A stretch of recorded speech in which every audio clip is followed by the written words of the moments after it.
Hi all. இந்த video ஆக்சுவலாக Deepavali series part 1ன்னு கூட வச்சுக்கலாம். ஆக்சுவலாக நாங்கள் வந்து தீபாவளிக்காக ஊருக்கு வந்திருந்தோம் இல்லையா, சரி அப்படின்ட்டு குலசாமி கோயிலுக்கு வந்து போகிற பிளான் வச்சுருந்தோம். ஆக்சுவலாக இவங்க ஊர் பார்த்திங்கன்னா ஃபுல்லாக நல்ல மலை, ஹில்ஸ் அந்த மாதிரி நிறையா இருக்கும். ஸோ நாங்கள் அப்படியே போகிற வழிலாம் அதெல்லாம் அப்படியே நாங்கள் பார்த்துக்கிட்டே தான் போனோம். ஆக்சுவலாக இது வந்து அவங்க ஊரோட என்ட்ரன்ஸு எப்படி இருக்குது பாருங்கள். வாழை மரம்லாம் நிறையா இருக்கும். ஆக்சுவலாக இப்போ சீசன் வேறு, அதனால் நிறையா வாழைத்தாறு எல்லாமே விட்டுருந்தது. அப்புறம் வந்து குலசாமி கோயில் போகிற வழியில் இங்கே ஃபுல்லாகவே நெல் பயிர் எல்லாமே போட்டிருந்தாங்க. அப்புறம் வந்து காருக்கு ஒரு சின்னதாக ஒரு பூஜையை போட்டாச்சு. எல்லார் வீட்லேயுமே ஏதாவது ஒரு புது விஷயம் ஸ்டார்ட் பண்ணுறோம் அப்படின்னா அவங்களோட அந்த குலசாமி கோயிலில் போய் சாமி கும்பிட்றது வந்து ஒரு பெரிய வழக்கமாகவே இருக்கும்.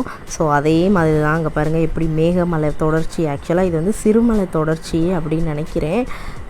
அதுவும் அவங்க ஏரியா சைடு ஃபுல்லாகவே அப்படியே செழிப்பாக இருக்கும், அப்படியே பச்சை பசேர்னு இருக்கும். அப்புறம் வந்து இதுதான் அவங்களோட குலசாமி கோயில். இங்கே வந்து மண் எடுத்து வச்சுருக்காங்க. உள்ளே ஒரு பெரிய மரம் மாதிரி இருக்கு இல்லையா, அங்கே தான் சாமி இருக்குது அப்படி சொல்லுவாங்க. அப்புறம் வந்து சாவிலாம் வச்சு அப்புறம் விளக்குலாம் ஏற்றியாச்சு. அப்புறம் இங்கிட்டு பார்த்திங்கன்னா அந்த இங்கே இருக்கு இல்லையா, இதில் தான் சாமி இருக்குது, உள்ளே இருக்கும். நானே இது நாள் வரைக்கும் அங்கே போனதில்லை. அப்புறம் வந்து தேங்காய்லாம் உடச்சாச்சு. பாருங்க, பெங்களூர்லலாம் எருக்கம்பூன்ற அந்த இதெல்லாம் கிடைக்கவே கிடைக்காது. அதுவும் விநாயகர் சதுர்த்தி டைம்லலாம் நாங்கள் அப்படியே தேடி தேடி அலையிற மாதிரி இருக்கும். ஏன்னா கிடைக்கிறதே ரொம்ப கஷ்டமாக இருக்கும். இங்கெல்லாம் அப்படியே ஃப்ரீயாக அப்படி கிடச்சிருக்கு. இதெல்லாம் பார்க்கும்போது ரொம்ப சூப்பராக இருந்தது, இயற்கையாக இருக்கும் பார்க்கும்போது. இப்போ தான் நெல் போட்டிருக்காங்க போல், இன்னும் அறுவடைக்கு வந்து டைம் இருக்குது. தீபாவளி டைமில் தான் பொங்கல் டைமில் தான் அறுவடை பண்ணுவாங்க.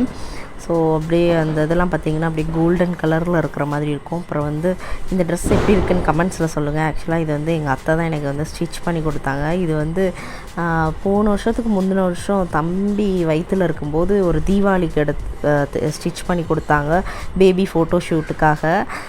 அப்புறம் வந்து இடையில பத்தாமல் இருந்தது. அப்புறம் திரும்பி நான் வந்து அதை ஸ்டிச்சஸ் எல்லாம் பிரித்து விட்டு திரும்பி போட்டேன்.